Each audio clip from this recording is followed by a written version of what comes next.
بس رہے تھے یہیں سلجوق بھی تورانی بھی، اہل چین میں ایران میں ساسانی بھی، اسی معمورے میں آباد تھے یونانی بھی، اسی دنیا میں یہودی بھی تھے نصرانی بھی، پر تیرے نام پہ تلوار اٹھائی کس نے، بات جو بگڑی ہوئی تھی وہ بنائی کس نے۔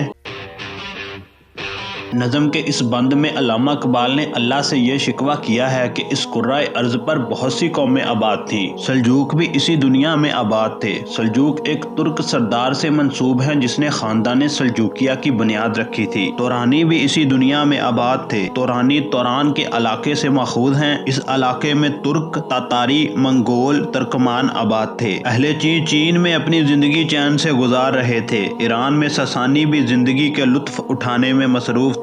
ساسانی چوتھی ایرانی اور دوسری فارسی سلطنت سے منسوب ہیں۔ یونانی بھی عالم امر سے غافل ہو کر عالم خلق کے مزے اٹھا رہے تھے۔ اہل کتاب میں سے یہودی اور نصرانی بھی دنیا کے لطف اٹھانے میں ہی مصروف تھے، لیکن جب امت مسلمہ تشکیل پائی تو انہوں نے اس بگڑی ہوئی بات کو ٹھیک کرنے کی ذمہ داری اٹھائی۔ اب ظاہری بات ہے جو لوگ اس نظام باطل میں لطف اور مزہ اٹھا رہے تھے وہ اسے صرف وعظ اور دعوت کے ذریعے تو ختم نہیں ہونے دے سکتے تھے، اس کے لیے تلوار اٹھانی پڑی۔ تب باطل میدان چھوڑ کے بھاگا، حق کا میدان سجا اور حق کا بول بالا ہوا۔ قوت بازوئے مسلم نے کیا کام تیرا،